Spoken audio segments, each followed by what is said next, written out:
एक बात जरूर है कि आप उसको कलमी करके और कभी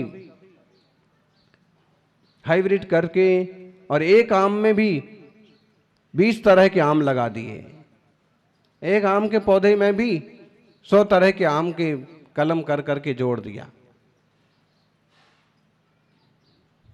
इतने तरह के फल आने लगे। एक पेड़ पर 10 तरह के फल आ सकते। ये इंसान के किए गए चमत्कार है, लेकिन ये सब चीजें खतरे के लिए हैं, भविष्य के लिए नुकसानदायक हो जाएंगी। असली चीजें गायब हो जाएंगी और इस चीजें इस टाइप से माने विषैली हो जाएंगी, जीवन दुबार हो जाएगा। तो जैसा बीज होता है वैसा फल होता है, जैसा आप सोचते हैं वैसा आपका, जैसा चिंतन होता है वैसा चरित्र होता है। अच्छा सोचिए ना, आपका राग का बीज है तो संसार रूपी फल लगता है, और वीतरागता का बीज है तो मोक्ष मार्ग रूप फल लगेगा, मुक्ति रूपी फल लगेगा। अगर जन्म मरण हो रहा है तो विचार करो कि बीज क्या है इसका, राग द्वेष मोह। और अगर इससे बचना है तो फिर इस मुक्ति का बीज क्या है, आत्मशुद्धि का बीज क्या है? बोलिए, बोलो ज्ञानी। आत्मशुद्धि का बीज वीतरागता, रत्नत्रय। अगर संसार बढ़ रहा है तो निश्चित रूप से मिथ्यात्व रूपी बीज पड़ा है। आप मोही हो रहे हैं, आप अज्ञान में जी रहे हैं तो मिथ्यात्व का बीज है।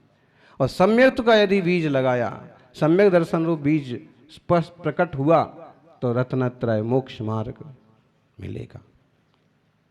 ये तो आपको ही निर्णय करना पड़ेगा। यदि कोई चीज खा खा करके रोज रोज जब भी आप वो चीज खाते हैं और आप बीमार पड़ते हैं, आपको गैस बनती है, आपको सर्दी खांसी होती है, तो निश्चित रूप से इस चीज से हो रहा है।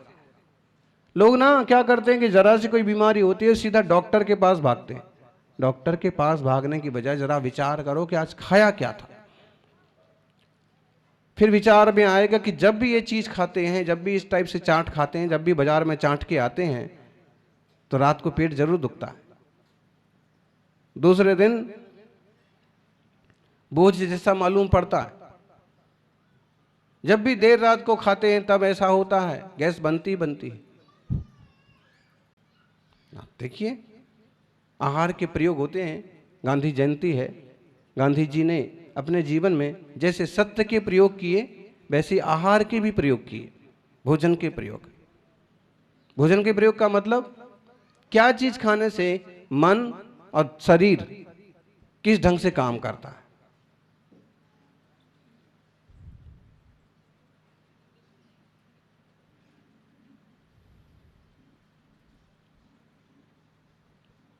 बहुत सारी चीजें ऐसी हैं वनस्पतियों में कि वो शरीर के बॉडी के उस अंग से मिलती हैं। जैसे बादाम का आकार कैसा होता है? आंख जैसा होता है। काजू का आकार कैसा होता है? कान जैसा होता है। किशमिश मुनक्के का आकार कैसा होता है? दिमाग में जो अंतरंग ब्रेन की छोटी छोटी संरचना है उस जैसा होता है। अखरोट का आकार कैसा होता है? दिमाग जैसा होता है। दिल खोपड़ी जैसा होता है, उसके अंतरंग मगज जैसी रचना होती है। राजमा होता है या संतरा जो होता है, संतरे की कली का आकार कैसा होता है? किडनी जैसा होता है।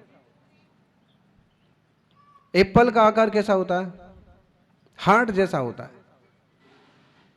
कभी आपने विचार किया? नहीं किया? करना चाहिए। लौकी और तोरई का आकार कैसा होता है? तोरई हाथ जैसी होती है तो लौकी पैर जैसी होती है।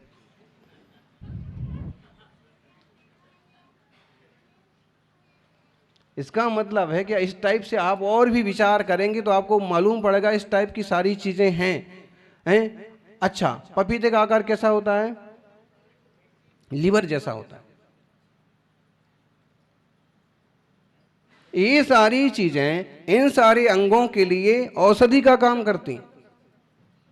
एक मर्यादा में, एक मात्रा में, अगर उसको एक अनुपात में और एक ढंग से लिया जाए ना, तो औषधि का काम करती।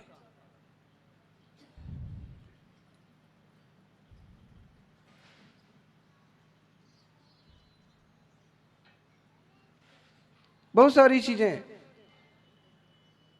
अब व्यक्ति ये ना जाने और कुछ भी खाए, पिज्जा बर्गर फास्ट फूड और क्या क्या आता है, वो जो सब है ना बनाया मैदा मैदा मैदा। ये मैदा का ढेर जब बनता है आटे का, वो सब कैसे बनता है, कैसा बनता है, उसका आकार बड़े पेट जैसा बनता है। वही वही जो खाते रहते हैं उनका वही हाल होता है। इसलिए भारतीय भोजन में जो व्यवस्था है वो इस ढंग की है कि एक व्यक्ति स्वस्थ रह सकता है।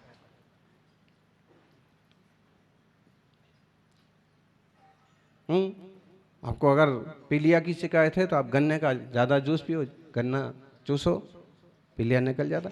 ढेर सारी चीज़ें हैं, लोग जानते नहीं हैं। इधर जंगल में जाते हैं, ढेर तरह की वनस्पति है, किसी को कोई शंख पुष्पी है, कोई ब्राह्मी है, कुटज है, ढेर तरह की वनस्पतियाँ, औषधियाँ हैं।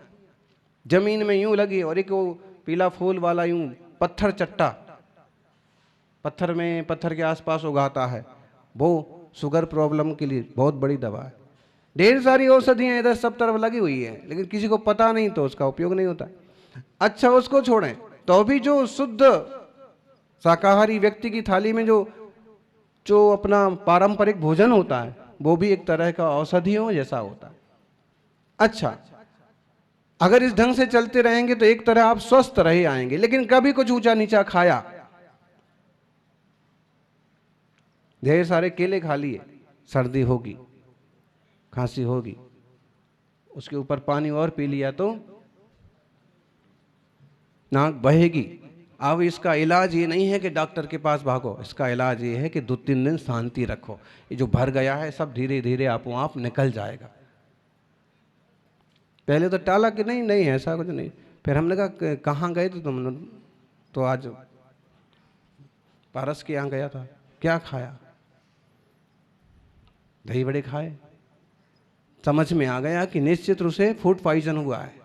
माने भोजन भी जहर का काम कर सकता है अगर मनमाना जैसा तैसा लिया, भर दिया, इतनी सारी रबड़ी भर दी, जलेबियां भर दी। अरे मशीन तो मशीन के ढंग से काम करेगी ना, शरीर भी तो एक मशीन है। जलेबी जलेबी खाते हो तो जलेबी जलेबी निकलती है, फिर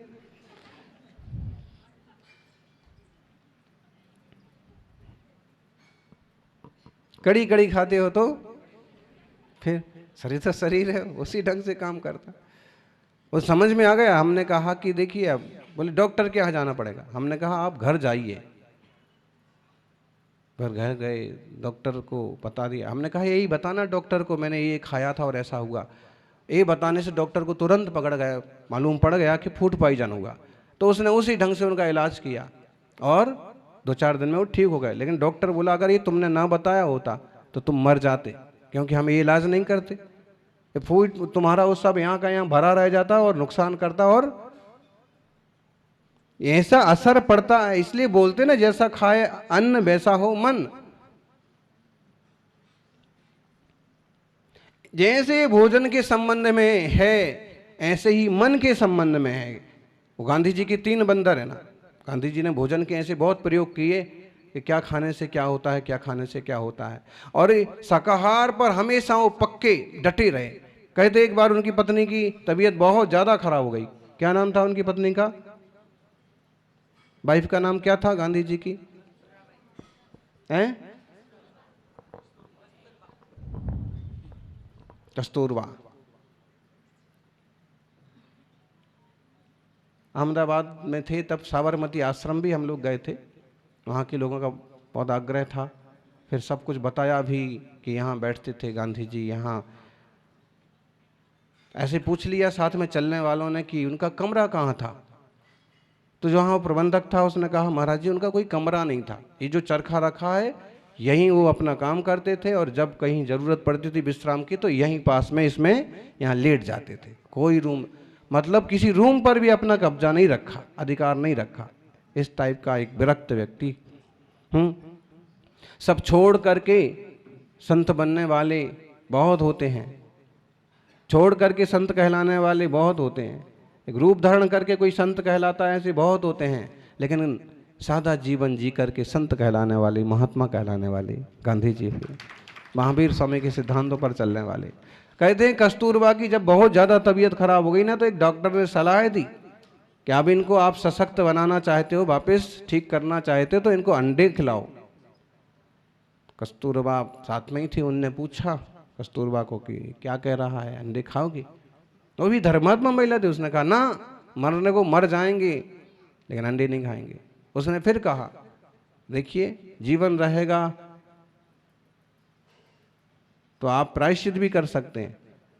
डॉक्टर ने फिर समझाया तो गांधी जी ने कहा अपनी जान बचाने के लिए दूसरों की जान लेना अच्छी बात नहीं है, अंधा भी जीव है। इस टाइप का व्यक्ति।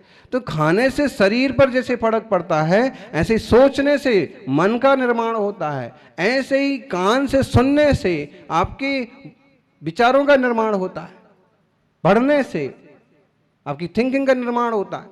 जो गांधी जी के 3 बंदर हैं ना, कितने बंदर हैं? 3 ही हैं।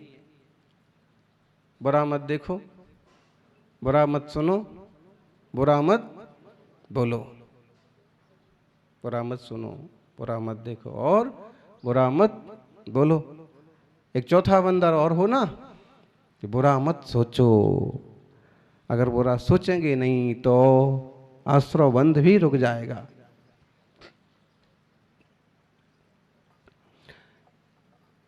तो भोजन से बॉडी का निर्माण होता है, ऐसे पढ़ने से, चिंतन से मन का निर्माण होता है।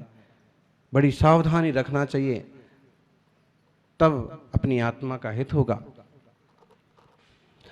अज्ञान और असंयम से संसार बढ़ता है, तो संयम और सम्यक ज्ञान से जीव संसार से मुक्त होगा। जो चीज नुकसान कर रही है उसको छोड़ दिया जाए तो सही रास्ता मिल जाएगा। पथ्य का सेवन किया जाए तो बीमारी जल्दी सही हो जाएगी। अपथ्य को छोड़ दिया जाए, पथ्य का स्वीकार किया जाए। आयुर्वेद की व्यवस्था में एक खास यही रूल्स काम करता है। पहले अपथ्य को छोड़ो। अपथ्य मतलब क्या? जो चीजें तुम्हें नुकसान करती हैं, अपथ्य। पथ्य को स्वीकार करो। इस बीमारी को मिटाने में ये चीजें खाओगे तो ये बीमारी मिट जाएगी। पथ्य। अगर उष्णता जन्य दोष है तो शीत औषधि, शीत भोजन का सेवन करो। शीत जन्य दोष है तो उष्ण औषधि, उष्ण भोजन का सेवन करो। कफ, वात, पित्त संबंधी है, तत्संबंधी समन करने के लिए। ऐसे ही संसार को यदि समन करना है तो राग द्वेष मोह को मिटाना होगा। और राग द्वेष को अपथ्य मान के छोड़ेंगे, वीतराग भाव को पथ्य मान के स्वीकार करेंगे तो आत्मा की शुद्धि जरूर होगी, आत्मा स्वस्थ जरूर हो जाएगा। दया दम के मार्ग पर चलने की प्रेरणा देते हुए गुणभद्र स्वामी कहते हैं, दया दम त्याग समाधि संतते है, पथि प्रयाहि प्रगुणम प्रयत्नवान, नयत्यवश्यम वचसामगोचरम, विकल्प दूरम परमम किमप्यसौ। हे भाई, सौ पर की करुणा करना दया है। अपनी दया करो, दूसरों की दया करो। बहुत लोग होते हैं कि दूसरों की तो दया करते हैं, अपनी दया नहीं करते। अपनी दया करो, दूसरों की दया करो, पर पदार्थों का राग छोड़ो। इंद्रिय और मन को बस करो, ये दम है। अपनी दूसरों की दया।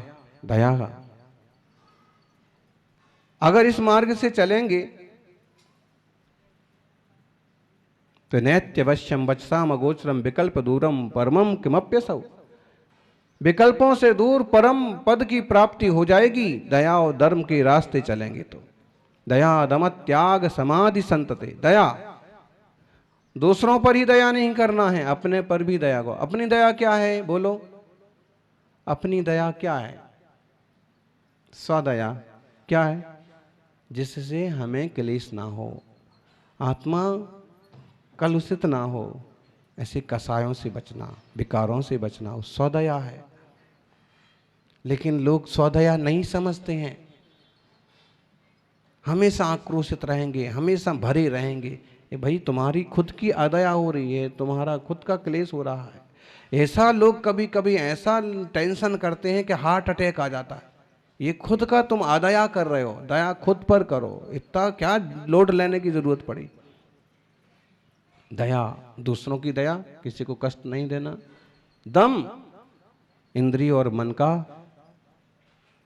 जीतना, दमन करना। त्याग, त्यागने जैसी चीजों का त्याग करना। समाधि संतति है, साम्य भाव में, समता भाव में बने रहना। समता भाव कैसे बने रहेगा? बोलो। देखो, जब तक अच्छा बुरा इस तरह का आप सोचते रहेंगे कि ये नुकसान हो गया, ये फायदा हो गया, तो टेंशन करते रहेंगे, तो समता भाव नहीं बनेगा। समता भाव बनेगा शांति से, संभाव से। जो हो रहा है सो हो रहा है, इसमें मेरा बस जहाँ तक चल रहा है मुझे अपना काम करना चाहिए, जहाँ मेरा बस नहीं चलता है वहाँ मुझे शांति रखना चाहिए। समता भाव। समाधि भाव, निर्मल शांत परिणाम या समाधि मरण। इस टाइप से पथि पर्यायी प्रगणम प्रयत्नवान, प्रयत्न पूर्वक ऐसे रास्ते चलिए। इससे नैत्यवश्यम वचसाम अगोचरम विकल्प दूरम परमम, विकल्पों से दूर परम पद की प्राप्ति होगी ऐसे मार्ग से चलने से।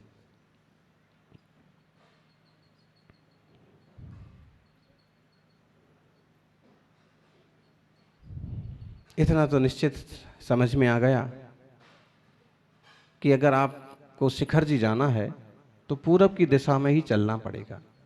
आपको शिखर जी जाना है और आप पश्चिम की तरफ चलोगे तो कहाँ पहुँचोगे? गिरनार जी पहुँचोगे, अहमदाबाद पहुँचोगे। शिखर जी जाना है तो शिखर जी की तरफ चलो। घर जाना है तो घर की तरफ चलो, मंदिर जाना है तो मंदिर की तरफ चलो। आपको जाना तो शिखर जी है, मंदिर जी है, और जा रहे हैं आप घर की तरफ, दूसरी दिशा में। ऐसे ही संसारी जन बोलते तो हैं तो मुझे सुख चाहिए, मुझे आनंद चाहिए, मोक्ष चाहिए, और चलते हैं राग द्वेष मोह की दिशा में, काम वो करते हैं तो मिलेगा क्या? क्लेश में, क्लेश का काम करें, क्लेश मिलेगा। सज्जनों, मोक्ष मार्ग को समझें और मोक्ष मार्ग की तरफ बढ़ने का प्रयास करें, प्रयत्न करें। परिणामों की शांति, निर्मलता निश्चित रूप से कल्याणकारी होगी। जय बोलिए 24 तीर्थंकर भगवान की।